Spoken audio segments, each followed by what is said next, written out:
Hello, travelers. Welcome back to another episode of The Last of Us. Normally I would take this time to go over, comments and such. Not a whole lot of engagement. Honestly, it's kind of that summertime sadness. I still have viewership and I'm still grateful for it. But usually in the summertime when people are, going oot in a boot and doing all the fun summertime activities, online, watch time isn't as strong as it might be in, say, the fall, winter, the seasonal depression times. But that being said, what do we have on Patreon? Someone mentioned that the intro was actually changed. I apologize, by the way. I gotta sit down and actually respond to comments. I've just been running around like a madman. I assumed the credits were exactly the same, and then I saw a post online where somebody showed the key difference was that now Ellie is walking solo as opposed to with the two figures. It's just her on her path now. She steps into Joel's shoes, basically. So, fun fact, there's a creator here on YouTube named Wolf of Thorns who decoded all the Seraphite's whistles and explains what each whistle means. I have to look into that. That's actually I like that. Whatever my reservations regarding the adaptation were, especially in the last episode, this one emotionally destroyed me. I agree, it was a tough one. Starting with Tommy at the very beginning, the one-man wake as the actor referred to it as, and ending with the coffee beans. Tell me about it. They know how to play those feelings of great loss. Not a game player, but I heard some of the differences between the show and the game. I had a feeling I would not be pleased with the changes. You might hear me in series like this, long-form series. I might get repetitive in some videos, and it's because I have to cover my bases, right? Because if you say one thing, look, first of all, if you make a video and it gets a lot of views and you make a statement or an accusation or voice a thought that people don't agree with, then too late, it's already out there. The odds of you addressing it in the next episode and having all those same people see it are immediately halved. At least it's like driving the proverbial car off the dealership lot. Talking about the changes and the theories and all that, I keep repeating myself from episode to episode, almost like an MLA style essay, because sometimes people will comment and say, I feel like you wouldn't like this, or you didn't like this, but what about this? And it's like, I mentioned in this episode or even a different episode, I talk about that, or I'll say, oh, I did address that. I don't know. Great episode and reaction. That's my gripe personally. They teased, the porch scene. They teased and bamboozled us about the porch scene in the first episode. Okay, I'll let it slide. Same, a cheeky subversion. But to do it even again in an overt dialogue line, why even mention it, writers? Spoilers, we all know what's happening, but the porch scene hits because you didn't even know it existed. Exactly. That's my main argument for a lot of this. I'm still loving the show. I'm really enjoying the show. The thing is that changes they're making this time around, I say they're changes that reduce the dramatic effect and are going to affect how the overall narrative is gonna play out in execution and tonally, etc. People's first counter argument to that is and it's a respectful, dialogue, don't get me wrong. People's first counter argument to that is well, it's not conducive for a TV format. So I say, okay, first of all, bullshit, because season one has some season one opens with the main character's daughter, who we just met, getting gunned down by the military, and then dude, Sam and Henry, the whole he's my brother, stay away, pow, and it's Henry, don't, pow, that whole thing, none of that was, even foreshadowed. It was just oh, I think we're gonna be okay. Oh, it all went to shit within the span of 1 minute, and poor, Henry blew his brains out, and that all hit because there was no. You get my point, right? Season one adapted the first game perfectly and made changes and added content and added fleshed out characters, gave us new scenes. I'm really hoping we get another episode just like Long Time, which episode 3 of season 1, absolutely beautiful episode with Nick Offerman and Maury Bartlett. It's great. The first counterpoint argument people approach and they say is just that. They say, oh, well, it's not conducive for TV, which I respectfully disagree. I just do. I think it's very possible to do. I think they were just nervous about doing it. And I'll argue it because I've seen TV that is very, dude, we just watched Severance, man. I've seen some groundbreaking television. I've seen some, even the same showrunner who made this, Craig Mazin, did Chernobyl, and that's a 5-episode tragedy that is they don't brace you. Aside from you knowing about it, they don't brace you for what they can, they say, oh, nuclear fallout's bad, and then you don't know until you see what happens to the soldiers and all that, and you're like, oh my god, that is insane. First they say, okay, well, you can't adapt it, and then second they say, oh, well, it's still a hit. And to that I say, to each their own. To that I say, if your argument for, oh, well, these changes don't matter to me as an adaptation because I have, most of them will say, I have not played the game and I still felt the emotion. And I'm glad you did. I'm glad you did. I'm glad you're enjoying it, because it's a plot twist. I'm enjoying it too. I feel like I'm not trying to gatekeep. I'm just being a purist about the experience, is that you're not experiencing it in the way that that's all well and good. The way you experienced it was a great way. People loved it. It was heartbreaking. It was torturous, sure. But the game is like even more so. And you get put in Ellie's shoes even more because of the seemingly senseless violence and the atrocity that has occurred. But I shan't get into that. I had a whole rant about it. Episode 2, my reaction to that. And funny enough, it's the most viewed reaction out of all the Last of Us episodes. A shocker, right?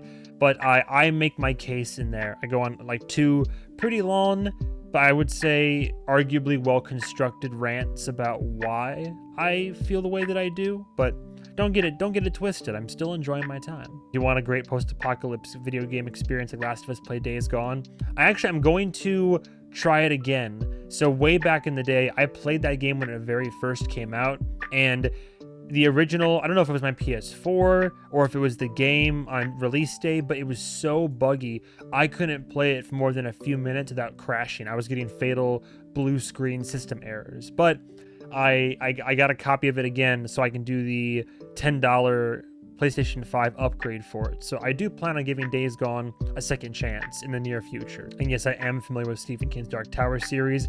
I have heard Mike Flanagan's adapting it. I'm very excited for it. I think Pedro Pascal would make a perfect Roland Deschain. Would Pedro make a good Roland? I mean, Joel Miller is the quintessential cowboy, right? I think Seth took a bullet in the leg during the Horde's attack on Jackson. I think that's what he meant by friendly fire.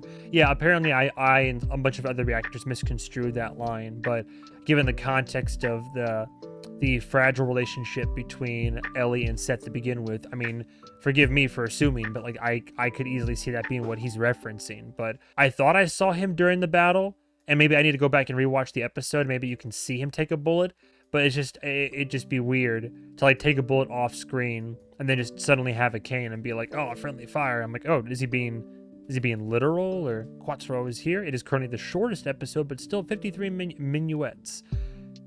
Although with the behind the scenes, I'm sure it's going to be...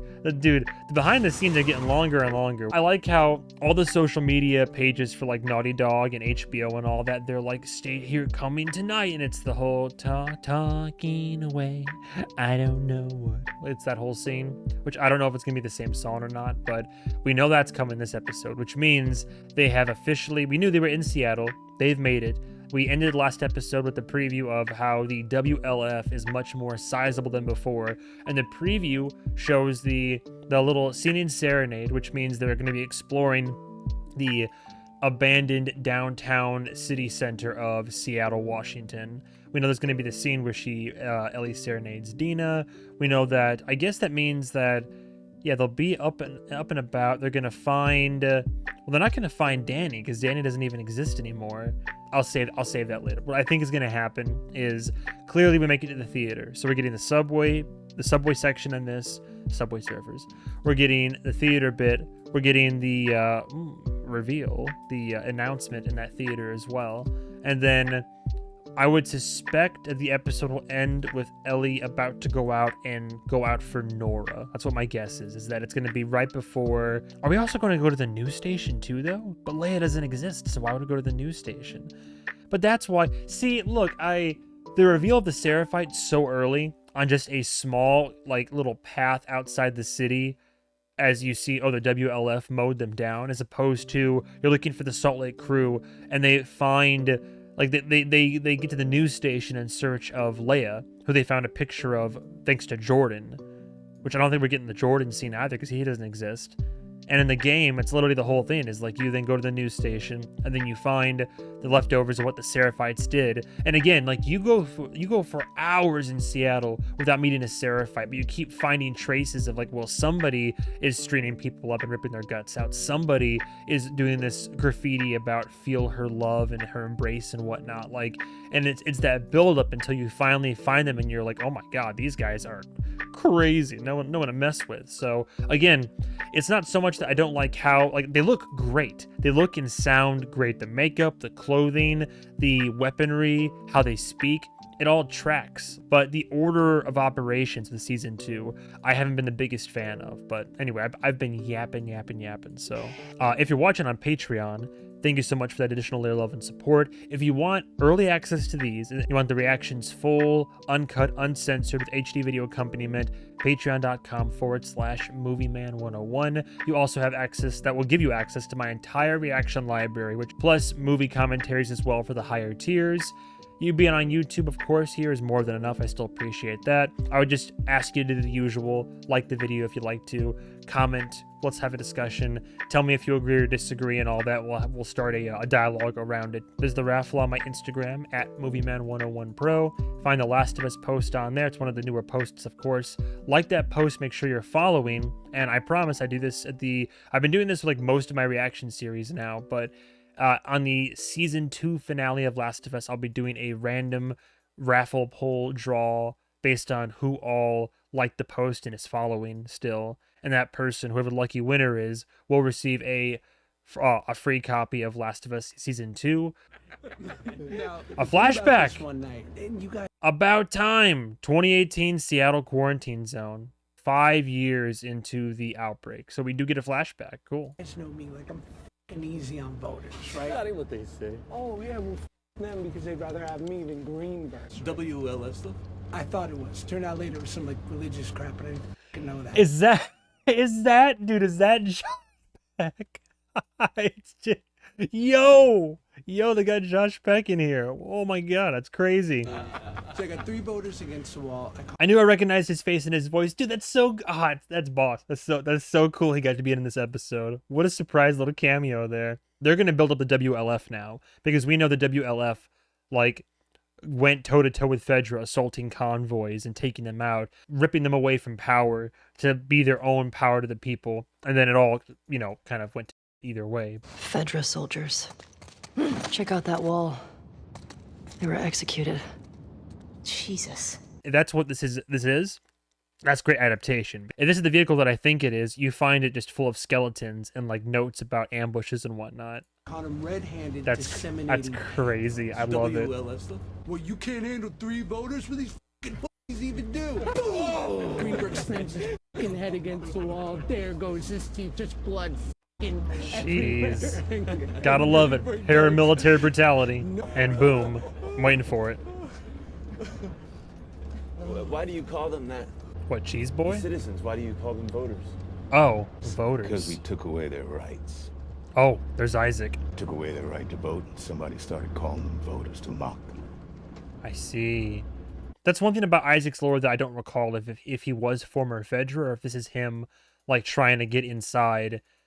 Because we know he ends up becoming the leader of the WLF, so. I didn't mean anything by it, Sarge. Of course you didn't, you're thoughtless. This is a trap. Good luck. I'm gonna go talk to them. Alone. Protocol. Protocol is to obey your commanding officer, period. The end.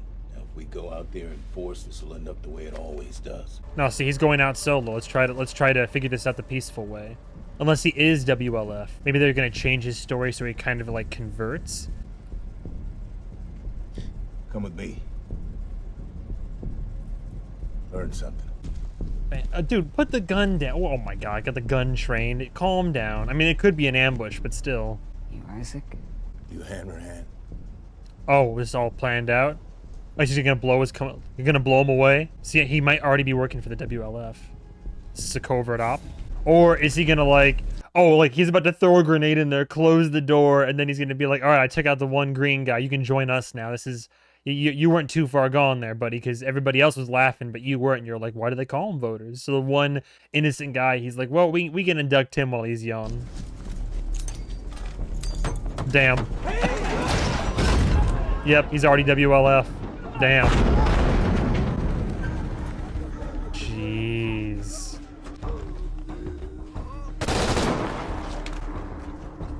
Kid, that was the deal. Welcome to the fight. Welcome to the fight. He converted then. Defected. You gonna join, kid? Now's your chance. Now make your choice. There you go. See? You might learn something today. Nice. See, I like that. Pretty good cold open. 11 years later. Present time. No pain meds.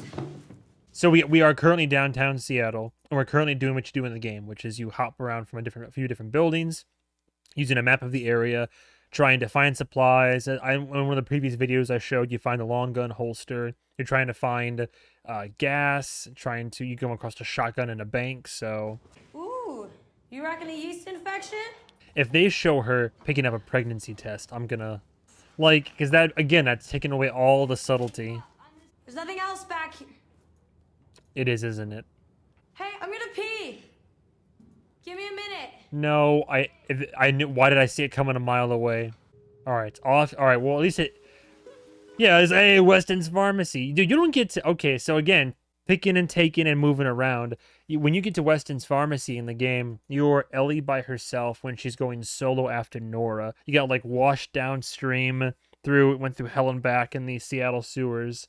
I'm pretty sure I got the right order. And right as you're about to go, like, swim right to the hospital, Weston's Pharmacy is on what is now, like, the impromptu riverbank, or the flooded street, rather. So it's cool to see Weston's, but okay, well, at least that's not as... It's still foreshadowing. I'm not too upset about that, but the fact she's in the farm... I mean, if you know, you know. How else would you have guessed, right? I found something, I'm going to go pee. You can put 2 and 2 together if you've played the game. I'm glad they didn't show it outright, because that would have been, like, really beating the dead horse. Seattle, day 1. I think I heard this episode's called Seattle, day 1. You okay? Keeping secrets. Secrets are no fun, Dina. I Interesting. don't understand. Hey, Pride, They nice. bombed here. Yeah, I heard that too. The incels are about to get really That's not this mad. part. Gonna go across the Rainbow Road? What's up with all the rainbows? I don't know. Maybe they were all optimists. Pride. That's crazy. They don't have the context for it, I guess, because yeah, they literally were born into this. Well, I get the irony of the scene. It's a funny little ha ha he he moment, but the irony of it is that they were born in the apocalypse. So of course, I mean, who would be talking about pride or anything like that I mean, I'm sure like people that already knew about it. I'm just surprised they wouldn't have heard about it in passing, you know. But if you're born in this world, then you wouldn't know about the old world itself. So we're skipping past we're cutting out the whole, like, it was just there's the city. Okay, we're going into it. Now we're kind of almost in the city and suburbs of it all. Like, yeah, because this is a little ways into Seattle. I've never seen a tank this close. Move there. Shotgun in there. Some shells. Hell yeah. Nice. I like it. In the game, same thing. You find a tank in the game, that's great. This looks great, by the way. The production design and the set design for an apocalyptic world. It looks great. Now open her up and grab that shotgun, huh? Wonder what that was about. Jesus. Nice and stealthy. Nice and quiet. Ellie can be a clown sometimes. Oh, looky here. Dude, little fact, I've been watching her belt because she has the hip holster. I don't know if you've ever worn like a thigh strapped holster of sorts, but I don't know if you've ever worn one, but those things, you got to have your belt tight. That thing, like, even if you have it braced around your thigh as well, like that thing will like sag. You gotta be kidding me. Oh, we are going to the news station. I'll be go to hell. You sure All right. about that? Yeah, let's just rush in. Oh my god, are you gonna tell me? If you paint a sign big enough to be seen from miles away, that means you want people to know that you're there. Which also means, more likely than not, you're prepared. And They're on a hill, so they'll see us coming. They have the high ground. So we wait until dark and we head out on foot. and right here is the perfect place to hole up because, well, no one's around. Okay, so differences there. We're not there quite yet, but my prediction based on, yeah, music shop. There you go. Talking away. News station. They go to it in the broad daylight. Stupidly, I might add, setting off traps all along the way. But they luck out because it's been, like, relatively freshly attacked by the Seraphites. So, yep, Valiant Music Shop. Very nice. Yep, there it is. Yeah, even a little in-game bit.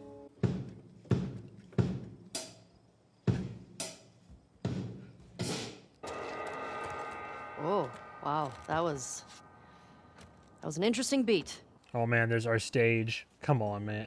It's like perfect. It's too perfect. Now, I wonder if her flashbacks are going to be triggered by guitars like they were, but we're not going to get the first one till we get to the theater. And then where's, what is it, Pearl Jam? The whole, isn't that right? Like, if I ever were to lose you. We didn't get the serenade. Joel was supposed to serenade her with the guitar. And that song plays into the whole theme. We never got that scene either, so. Is it going to be the same song? Yeah, see, they're keeping in some iconic moments. Oh, can she sing?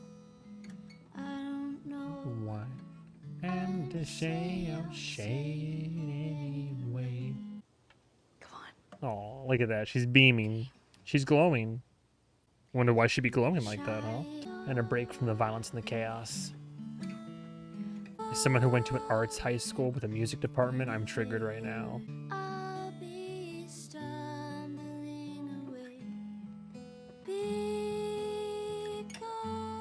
That's pretty good.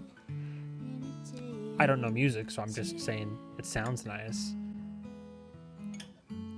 Isabella Merced, carrying as always. Oh, she got all. Look at that. You've gotten pretty good. Oh, All those lessons from Joel. Taught you well. can leave it out of the case. Damn, it's a title screen right there. Oh, hi Isaac. We're back at the fob right now, right? Nice little transition, by the way. They say I'll make dinner, and now we cut to this. Did the character have a scar in his head before? When I was a younger man and I wanted to impress a woman, He's about to well, torture you somebody. have to know your strengths. I was kind of shy. I didn't know how to talk to women. What I would do is cook for them. And I was good. I hear chains rattling. Good enough to Little deserve quality tools. But did I have the money for that? No, I did not. I would go into Williams-Sonoma. It's a cookware store. You wouldn't know. I would stare at these Mauviel, best of the best, French, of course. Oh, that hex-clad nonsense. And I would think, okay, 30 years to retirement and pension, but one day I will own a Mauviel saucepan. And I was right. Good taste, huh? Just not how I planned. Gonna beat somebody with a frying pan, Strange benefits of the apocalypse. right? You can just walk in and take stuff. And copper's a bit of a pain in the ass. You have to polish it a lot, but it heats faster than anything. Highly conductive. Oh boy. Of course, this means it doesn't retain heat the way cast iron does, which of the two makes copper the inferior choice for interrogations. But if you own Mauviel, Ooh, you use Mauviel. damn. Rough. She watches over me. Then she's been watching you get your ass kicked. Oh no. You know, there are even scars who don't believe she's some magic fairy in the sky, huh? Some of you actually understand she was just a person. Heretics. Oh no. The steel handles stay cool. Little touches. I like this scene so far. Yo, Where are the scars attacking next? God. Roughed up. Hold out your hand. What, is he actually gonna do it? What choice does he have, I guess? Jesus. This is so fucked. Shut up. Isaac knows what he's doing. Or was it the guy that he took on, but grown up? Yes, sir.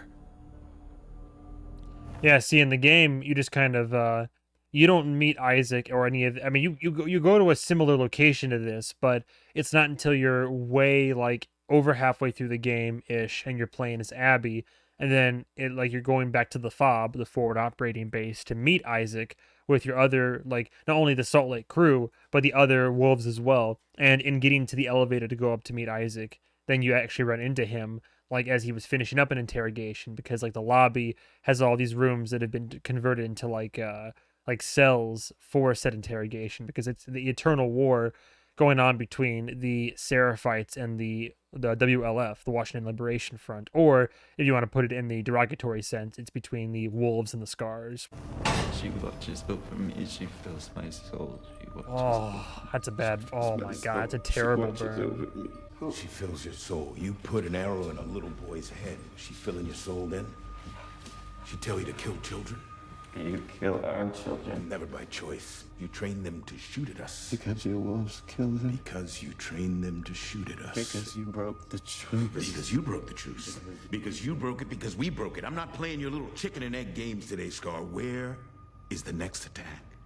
That's ultimately, I'm glad they're going over it this way. So, see, this is a smart way to do it, right? Because this I'm okay with, because it's hard to, a lot of the lore you pick up on are in-game notes that kind of let you know more about the different factions and sides. And you do find a note that says there was a truce between both factions at one point after, because it went, like, Fedra used to occupy Seattle after the apocalypse like got fully kicked off. You know, Fedra occupied a lot. You saw them in the Boston quarantine zone, and Fedra was the last bastion of government. And of course, you know, Fireflies, they were a big national thing. Fireflies were a paramilitary group trying to bring like true justice and democracy to the people, because the United States was effectively under military. It was like military, but like a state under their rule through Fedra. So in this particular region, not Fireflies, but it's this other group that rose up called the Washington Liberation Front, the liberators of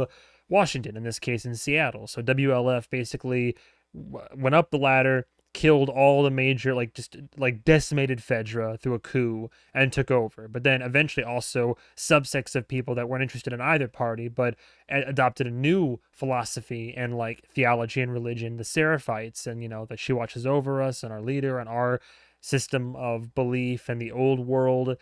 We only use we want like straight Amish and medieval, and they came to a thing. Of course, they came to butt heads, and like they mentioned the truce right there. And in the game, yeah, they had a truce going on, and then something happened where I'm pretty sure it was the WLF that kind of messed it up or instigated it, but literally even in the notes they're like, we're not sure how the truce got broken, but it's at a point now where like the truce was broken, somebody fired first, and now they're both just pointing fingers at each other saying, well, we're only fighting because you started fighting again. And like the other side of course is like, well, we're only fighting because you started fighting again. And so the battle once again rages on.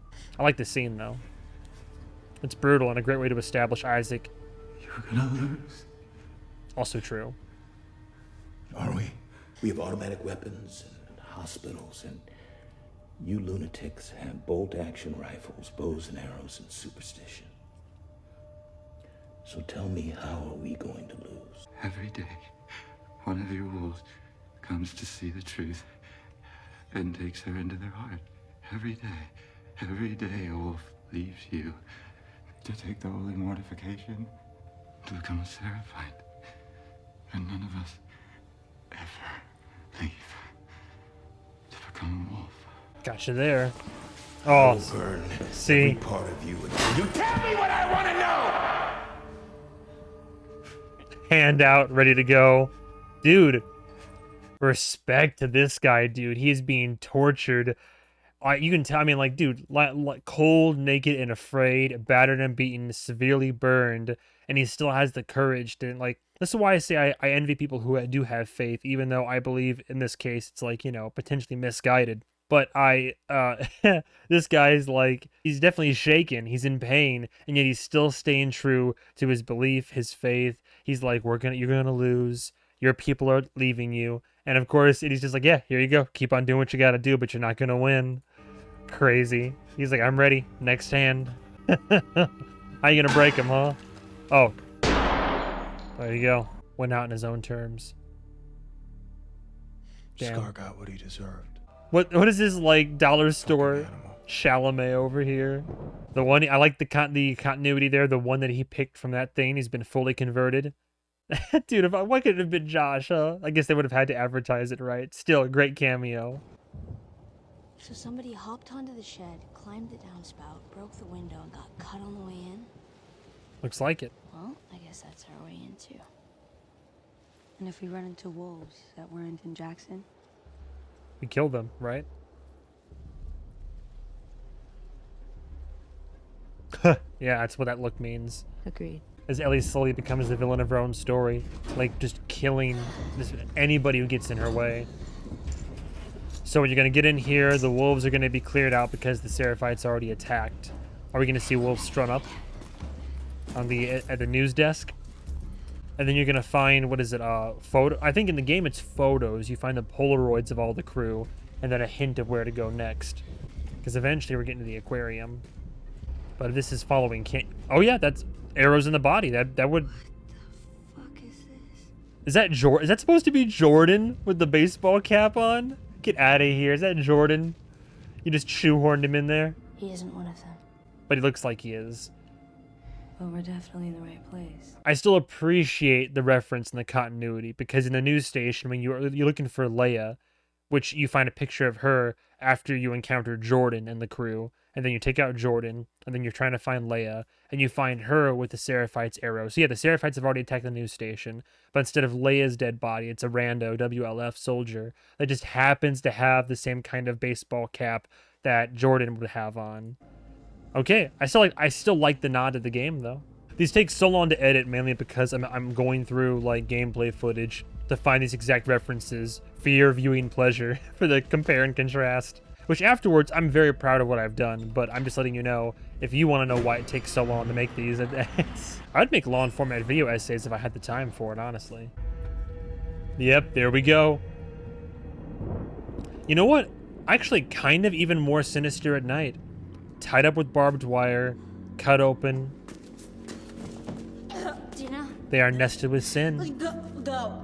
I'll say finding this in broad daylight is pretty creepy as well, but I think that finding it at night also, it might even work a bit better, I think, finding this in the middle of the night, a little bit creepier, and it makes more sense to approach in stealth at night than during the day. So aside from not including Jordan and Leia as part of the Salt Lake crew, I almost would say this version of events is going over almost better than the game, but let's let it play out. Because it's right about now that backup shows up.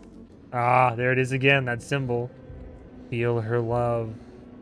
That group we saw in the woods, they did this. Yep. That line delivery, though, wasn't great. Oh. Backup's on the way.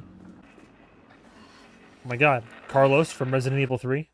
Like, Have she called for backup? Yeah, we gotta get out of here. gotta run out of here down into the subway. Oh god, good luck. Dude, you're already outnumbered.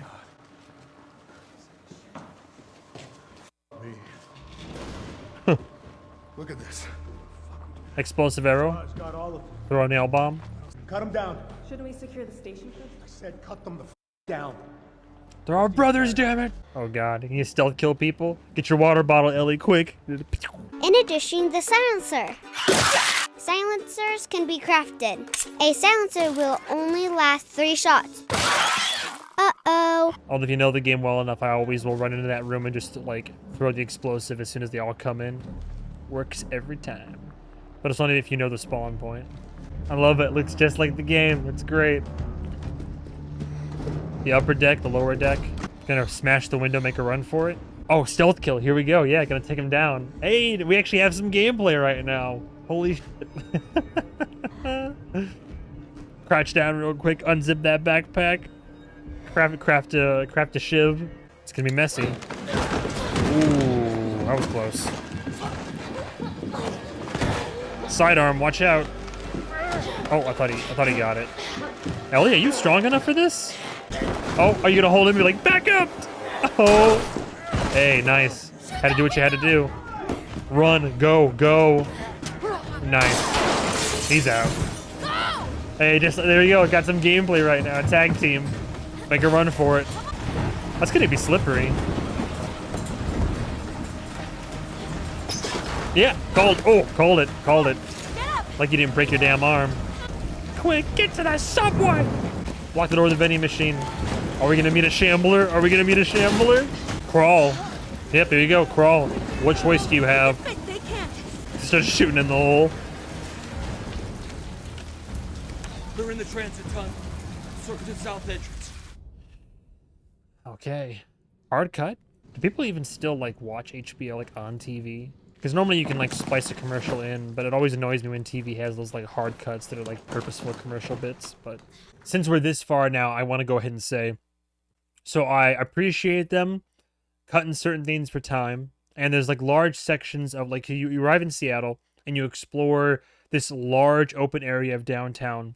Because you get there and you're trying to, you know that Tommy got there first, so you see that the path that he took leads up to this, like, this place called the Serenade Hotel, or the Serenade, I think it's the Serenade.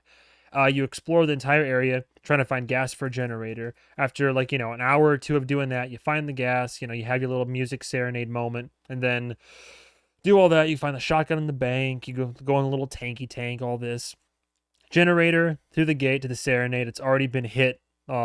Basically, there were WLF there, but because Tommy already ripped through that, they're just the ones that are dead are now infected. So you get through the Serenade, you find a room with the first guy, the first dead Scar you find, which is, I'm sorry, not Scar, Wolf you find is Danny, a guy that really didn't have much in the game, but is one of the people that were in that room when Joel and Tommy got attacked. So Tommy had already gone in there, interrogated Danny, gotten the information he needed. So then they get out of there and they move through, and it's like they move down the street a little bit, and then on Shimmer they hit a damn like trap mine which wound Shimmer, and then these guys roll up, pop Shimmer, get separated. Dina is somewhere else. Ellie gets captured by Jordan, who doesn't exist in the show, and Jordan with the guy, and Jordan's like, no, these guys know us. I recognize this girl. We got to get more information. Before they can, Dina comes in, saves the day a little bit, and then as Jordan's about to kill her for saving Ellie's skin, Ellie kills Jordan. They get the picture of Leia on the Polaroid, so they can make their way.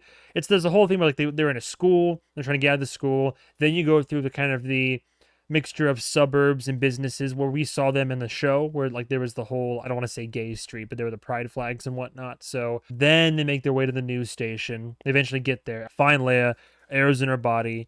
Then you see what the Seraphites have done to the Scars that are there. They get chased out of there into the subway. Now here we are. So those changes that were made, they make sense. And although I would have liked to have seen those cool scenes from the game, I'm okay that I didn't. It doesn't affect the plot, crazy style. And we kept the key scenes. We kept the Serenade bit, and we kept the news station, which matters because the scenes that were cut wouldn't have made any sense because they didn't write in a Jordan or Leia. They're gonna start throwing flares. Yeah, here they come. Watch out for infected too, by the way. And now you see one of the coolest mechanics in the game that I love, which in the first game, they did not introduce this mechanic until the DLC Left Behind after Last of Us Part 1. Yeah, there are the flares, yeah. Love it. And that mechanic is throwing items into an area to sick the infected on the soldiers and like any other enemies that are there, which always ends differently every time. Nice. Oh, but the fungus is down there too, yeah. The clicker's not too far off. Go ahead, sick them. Thought it was supposed to be empty. Nope. Time to run. It was. Leave. Just leave right now, you fools. Oh no, here we go. Good luck. Oh god, run. But there's the door. They need those stairs. Oh my god, so many. Time to go. Forget stealth. Up over the subway cars and across. You gotta go. Right now, you gotta go. Oh no. Oh, this is bigger than the game. It's like an episode 5 level horde. All the burned bodies, yeah. Damn. Oh my god, how are you gonna make it, man? That'd be terrifying. Keep going, keep going. That's not gonna hold. Oh man, the timing. Uh-oh. Oh. Go, Dina, there you go. Take him out, keep moving. Oh no, my god. Get it! Climb, gotta climb. Take out as many as you can. I'll cover you. Oh god. Come on, he's at body shit. He's at adrenaline. Oh my god, I'd be scared too. I'd be scared. Jump! There you go. Pull her up, pull her up, pull her up. Oh my god. Train car gonna. Oh no. Didn't have the budget. Uh-oh. Uh-oh. Go. Go. Don't stop. Oh my god. Don't stop. Oh my god. Keep going. Keep going. Don't stop. Don't stop. Don't even look back. Oh, yeah. Gonna get caught in the turnstile. Uh-oh. Push. Push. Push. Oh, I see.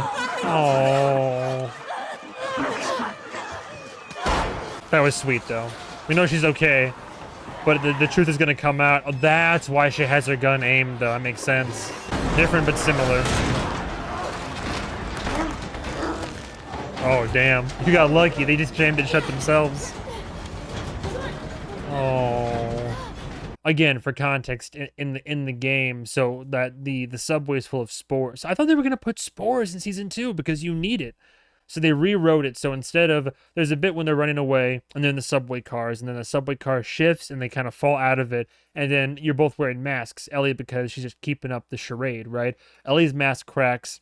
And then Dina's like, no, all right, he's like, Ellie, it's okay, we'll share, use mine, I don't want you to die. And Ellie's like, stop, no, I'm infected. And she like rips hers off, and she's like, no, I'm breathing, I'm not coughing, you see I'm okay? And so immediately Dina is like, that's a shock to her, but immediately Dina's like, oh, well, I believe you, okay, you're breathing in spores, this doesn't make any sense with what I know, but okay, you're not infected.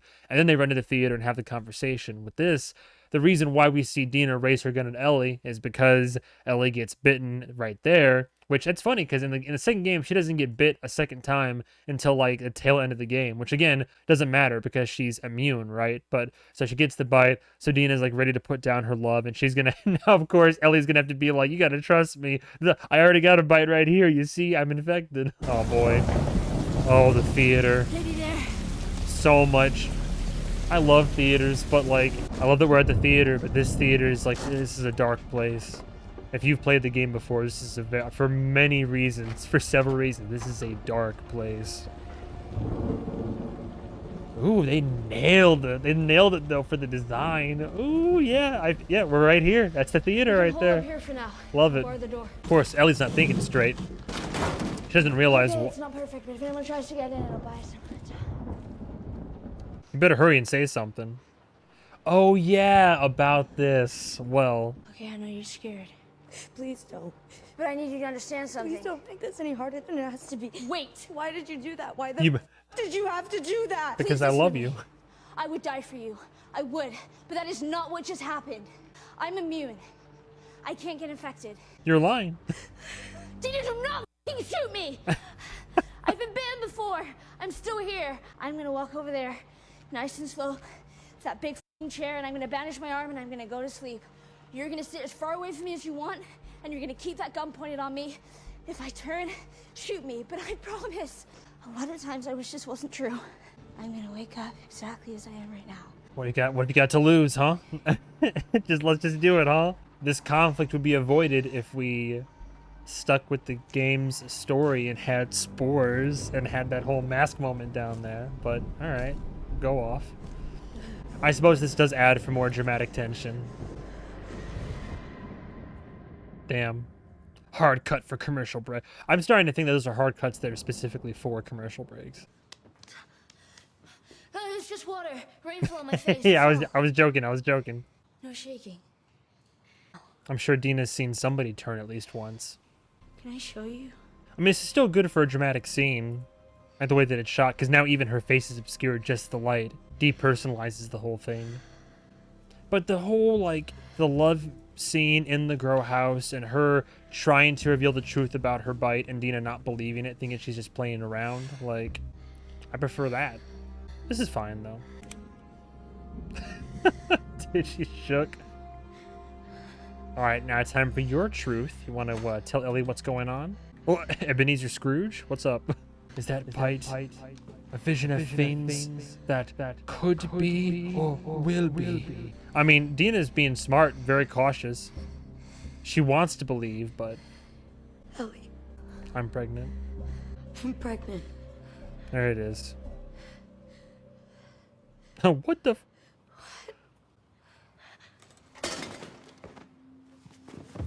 Oh, man.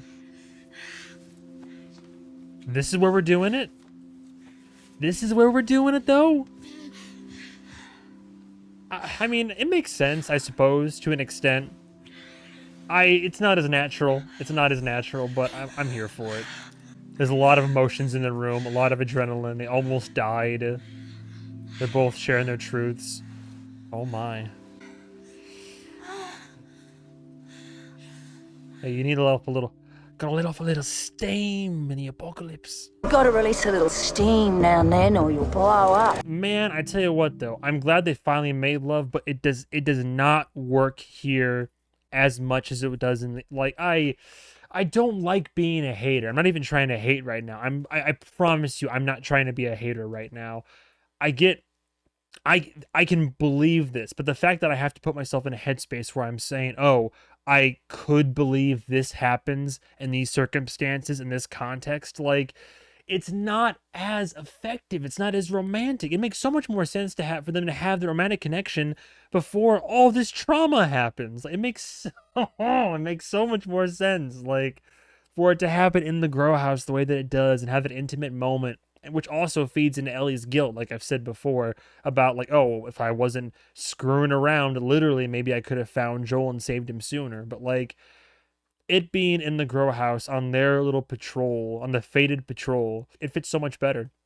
I mean, this makes sense. I get it, because near-death experience, make it to safety, and then, you know, your tensions are high, the drama's up, the emotions. Dina thought she was going to have to kill Ellie, and Ellie thought she was probably about to be killed by Dina. They both share their big truth and secret right now. And then the whole will they, won't they, it's been going on the whole time. They're like, we just survived it. Clearly we have feelings for each other. And they acted on it, which again, it makes sense, but it does not fit here as well as where it is in the game. I'll just leave it at that. My personal take. I'm glad we finally did it, though. I'm glad that we had the scene. I love their relationship because they're a nice couple. They're good together. Ellie's the crazy brawn and Dina's the brain. But also the segue. I'm glad it's all lovey-dovey now, but literally, no, I don't like this because I'm just critiquing it as an adaptation. As a show, it's nice and sweet. It's a moment. I get it. But for the sake of the game, Ellie's journey through Seattle and through The Last of Us Part 2 is a descent. It's a descent into depravity and violence and vengeance driven by guilt, all in the pursuit of really trying to kill one person. But in doing so, Ellie kind of becomes the villain of the story in doing what she does. By the time that you transfer over to Abby, you find out that there's somebody, or maybe a couple somebodies, or somebody's entered Seattle and is killing your comrades, is slowly, one by one, killing all your friends, and you finally realize it's her, and it's a whole thing. But all that to say is that in the game, you get to the theater, right? And then you just survived. Dina has already accepted the fact that you're immune because she literally saw you breathing in spores. That point's mute. She's like, that's crazy, but okay. And then they're in the theater, they're safe, and then she's like, I'm pregnant, and Ellie's upset. I think I'm pregnant. What? Don't worry, it's not yours. What are we supposed to do now? Nothing. I just need to rest for a second. Kidding. How long have you known? It was late a few weeks ago. A few weeks? We could have still turned back. I didn't know. I wasn't sure, okay? I didn't want to be a burden. Well, you're a burden now, aren't you? You can tell even Ellie's gone a step too far. Like, this is her lover, her like romantic interest, her friend, her confidant, and she's over here. She's so driven by her pursuit for vengeance that she just lashes out at Dina of all people. She literally lashes out and says, "Well, you're a burden now, aren't you? Because you're pregnant and you're here, and I'm on my crusade, but now I got to worry about you too." And then they have to kind of take a step away and cool off, and then collect themselves and make the little awkward apology in the morning. So the romance is already there. There's already a relationship of sorts. And then from there, you have, it's trying the bonds of their relationship by having that, the pregnancy revelation, the reveal, and then having them try to contend with that. But I don't like how they did it this way, because there's no, I mean, maybe we're still going to get that conflict, but where is that conflict? Is she going to talk about it now? I don't know. They're in very high spirits right now. And if that's how they're going to stick with it, I don't like that change. Better than morning breath, meat mouth. So now it smells like morning mouth and beef jerky. Oh, it's swampy in those molars. I mean, it's still sweet, don't get me wrong, but the wrong time to be sweet. Aww. Gay. Why now? Well, now. Actually, yeah, what now? We don't even have a hint of where to go. We have a kid, and I don't even know if you want that. Yeah, but it's not her kid. What do you mean we have a kid? It's crazy. When I was little, I told my mother I like boys and I like girls. And she said, no, Oh. you like boys. Damn. One of those households, and huh? I got stuck. Even after she died, I tried to make things work with Jesse because I like him. I do. I think he's a really good guy. He is. But he wasn't the one. That's fair. And I like how she's talking more about it. Couldn't let myself just... See, it's cool if we got this bit of dialogue if they had kept the grow house love scene, because I like how they're expanding upon Dina's emotional, not only her emotional space right now, but kind of how she grew up and the representation there for people that have been in similar situations where they're truly, you know, because some people are straight, some people, you know, homosexual, asexual, what have you. And then some people, yeah, could be like, you know, might be bisexual. And it's maybe they're in that same headspace where it's like, I felt I liked both.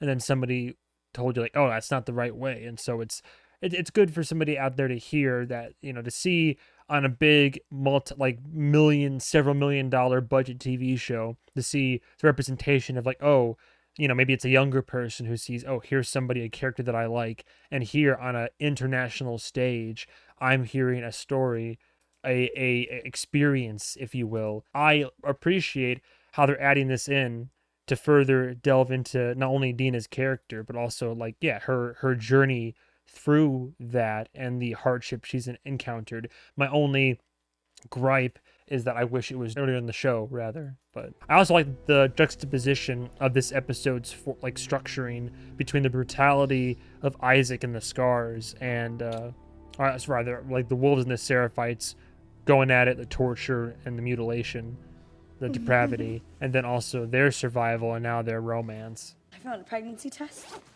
at the pharmacy and I peed on it. Peed on it? I don't know why that made me That's how laugh. it works.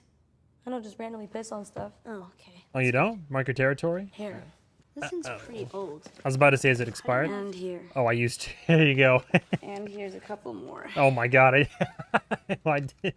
There you go. I did it like 4 times. So we're having a baby. What do you mean we? It's Jesse's, is it not? And also, I guess, Jesse. I was about to say, that's crazy to say. Like, what? Like, this isn't.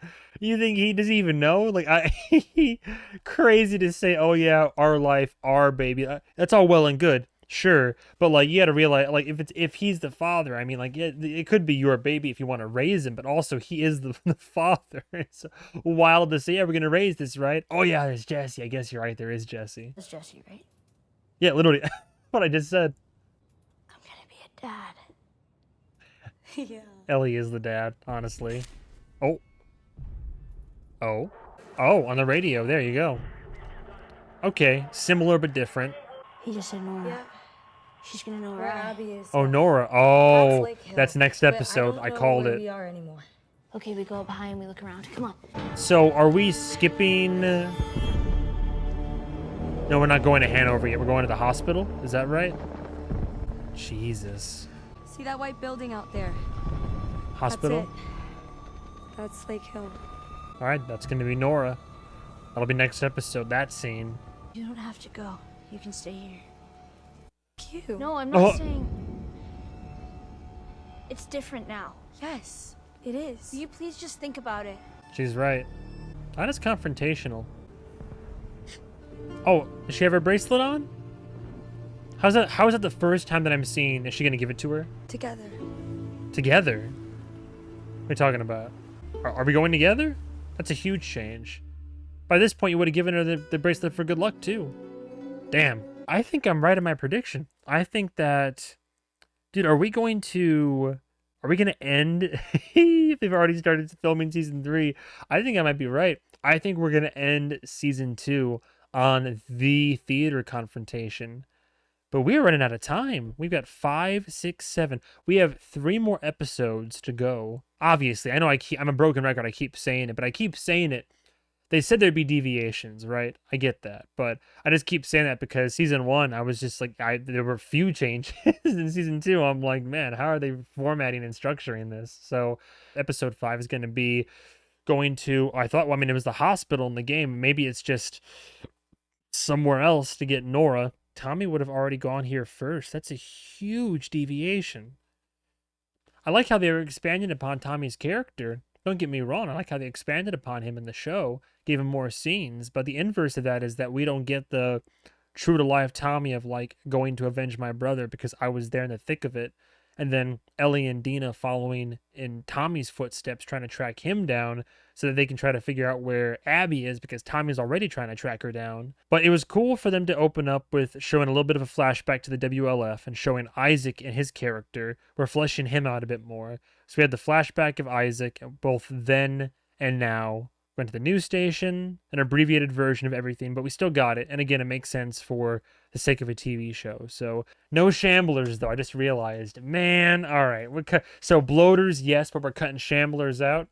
If they cut out Patient Zero in season 3, that's going to be crazy. Theater looks spot on accurate. I love that we got our love scene finally, but I'm not a fan of where they decided to put it in the context of the show. I'd love to hear their reasoning, though. I'm sure they're going to them behind the scenes. The show by itself in a vacuum, still great stuff. The show is still great, but I'm judging it based on like what it's adapting. I can't help but do so because that's the point for me, is like it's an adaptation of a game that is very near and dear to my heart. All right, so next week I'll go back if you want, and I'll keep going if you want. Okay, so maybe she doesn't keep going all the way, because when Ellie does get to Nora, she's like solo. So what do you want to do? Isaac is wondering why you apparently killed some of your own men. Oh god, stalkers. What happened? New sequence? Oh? I sent a squad down to the basement. The whole floor was empty, not even rats. No way. No. It's in the air.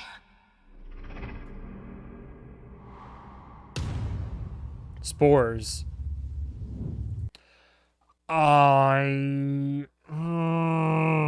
They better not be doing what I think they're doing. Okay, so clearly from what I can tell, Ellie and Dina go off together at some point. Ellie's like, Dina, go back. I got this. She gets to the hospital. Now, in the game, I mean, we go to the hospital as they're like clearing it out, and you find Nora. You get in the basement a little bit. You're like in like B1 basically. Like if there's ground floor, B1, let's just call it that. You're there with Nora in that whole scene. Cool, that's done.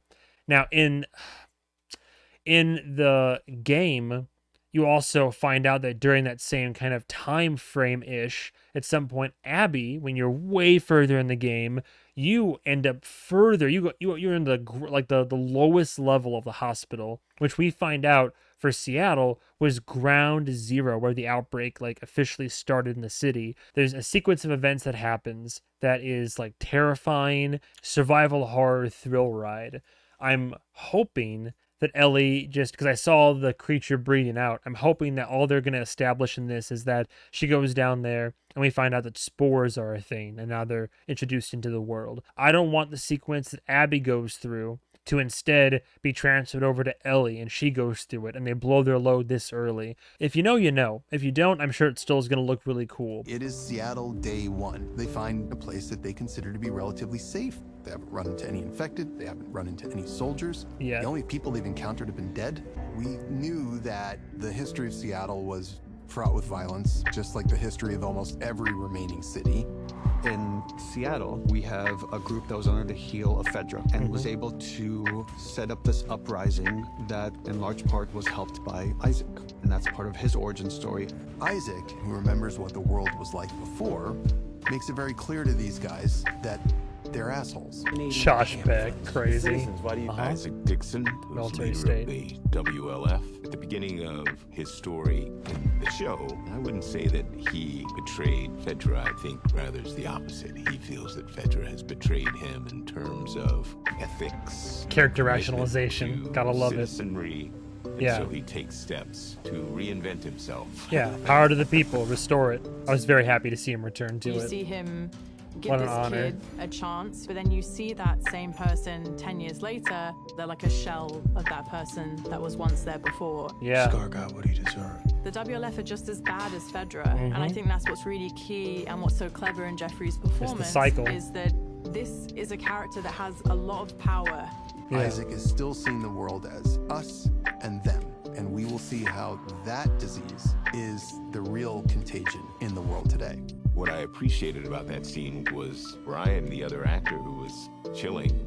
The vulnerability, but also the danger and the mystique that we associate with the Seraphites. And he kind of embodied just beautifully in that scene. Dude, that's what I said. He was great.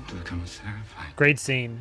See, it's admirable because for the sake of a TV show, they're building it up in a different way. That's why I keep having that split in my brain. That's why I make a point every episode to say the following, which is that as a show, it's great. As a show, it's great. Fantastic moments. It's a great show. Like no qualms there. I love how they're doing it as a show in a vacuum. Sees them as irrational, but he recognizes that they're a threat to his power and they're a force to be reckoned with. They find a music shop. Yeah. And in that shop, we learn something about Ellie.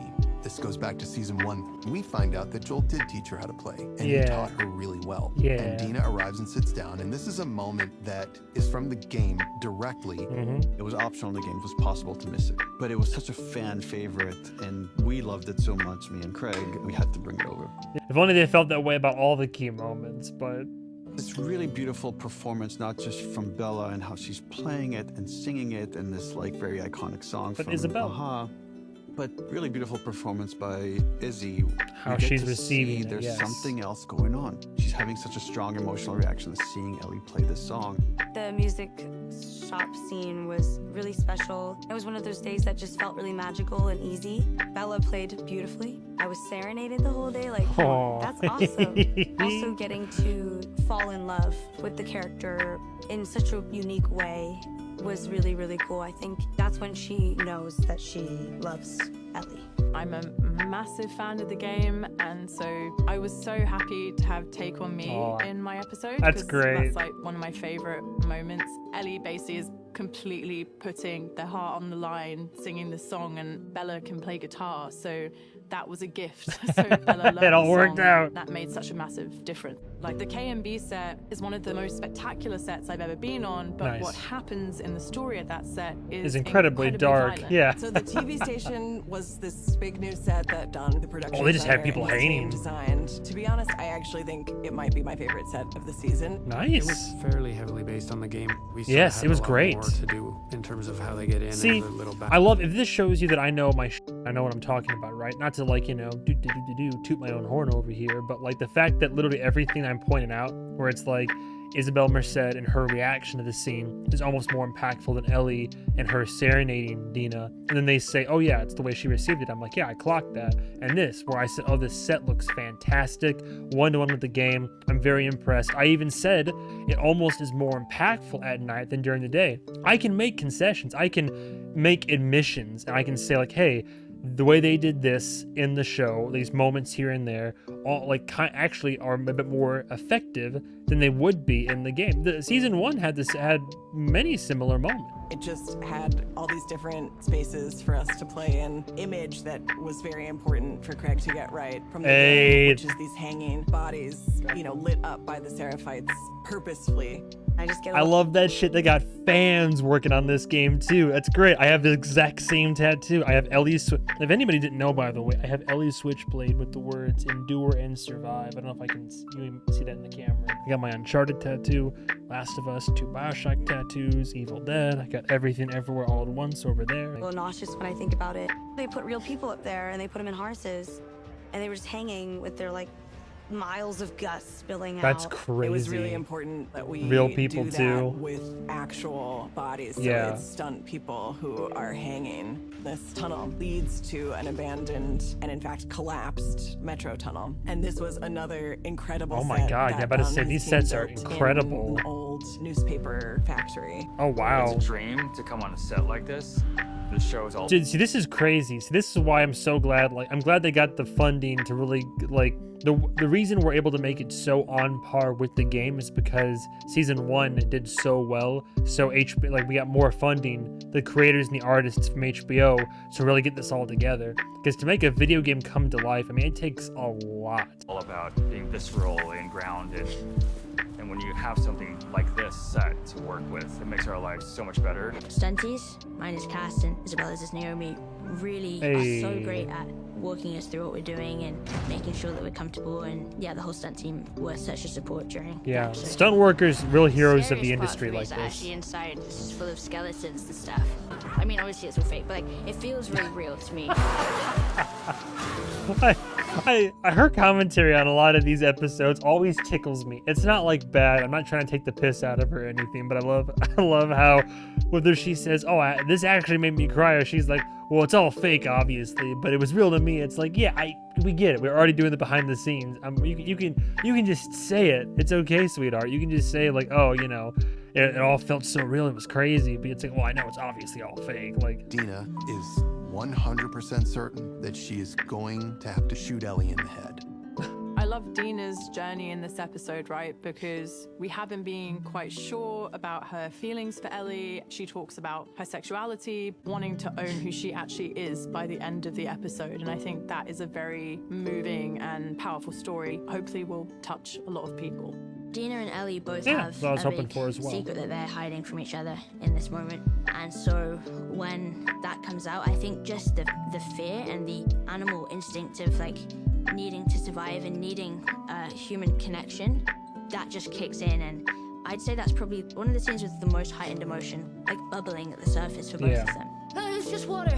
see, the way that she phrased it is exactly what I was alluding to earlier, where I don't like how this is where they chose to put it in. It makes sense in the emotional and thematic context of the moment. I remember when I read that in the scripts, that this moment that's filled with so much fear and so much anger, like really primal instincts, for that to turn into them connecting physically with each other for the first time makes so much sense. Dina and Ellie love each other and care for each other so much. The two of them are now more than they used to be and will stay that way. I'm glad we finally got the scene. I'm very happy for it. I just wish it would have been earlier. That's it. That's it. We are more than halfway through season 1 because we only have 3 more to go. I have the same opinion about all this that I have the last 3 episodes, which is that I am enjoying it. I still think it's a very good show with fantastic moments. I'm really enjoying my time with it. It still has really good moments of adaptation where it's, you know, beat for beat scenes. It has really good moments where we get to flesh out a character more, give a character who didn't have an arc before, give them an arc. We get to give more emotion to people. We get to delve more into, you know, characters and dialogue and actually developing all that type of stuff. But then there's these key moments and key scenes that aren't playing out quite the way that they would have in the game, which normally wouldn't be an issue. But I think that in terms of impactfulness and pacing, I mean, I'm gonna be a broken record. That's just my personal opinion. I'm glad it's still affecting people the way that the narrative is meant to, and I'm still feeling affected by it. I'm still on this journey, and I love to see it. I'm still here for it. Every episode, I love to see it. Don't get me wrong. I'm not like one of those like greasy little incels who's upsetty spaghetti about the fact that 2 girls in a video game or a TV show are having a relationship with each other. Like I love the Ellie and Dina relationship. I do. That's why I'm so sensitive about it, is because the way that it transpires in the game is in a certain way that happens earlier on and it fits better, in my opinion. I get it. Before you say anything, there are certain elements of a video game that can't be conducive to the format of a TV show. I get it, and that's why I wasn't upset that we cut out the Serenade Hotel or all the exploration of downtown Seattle, which also included, there's the whole scene in the synagogue where Dina goes into, like, you know, her religion and her family's like history and like lineage and religion and all that. We kind of avoid the theology discussions. Interesting, but what more is there to say? I'm still really enjoying it. I'm having a good time. I'm still so happy to see that this show is still going on and that we have season 3 that'll be happening after this. And then whether people are upset or not online, people are still talking about it. And I think this still helps to set the precedent. Thank you guys and gals so much for watching. If you want early access to these episodes, full, uncut, uncensored with HD video accompaniment. Patreon.com/MovieMan101 is where you can find this and my entire compendium of content and such. Being on YouTube, of course, is more than enough. Liking the video, commenting, having a discussion with me, that also really helps the channel, the algorithm, etc., etc. And there is the giveaway going on, where if you go onto my Instagram at MovieMan101Pro and specifically the Last of Us related post, like that post, make sure you're following, you'll be entered for a chance to win a copy of Season 2 when it's available, copy of your choice. Have a good day, have a good night, and as always, goodbye, travelers.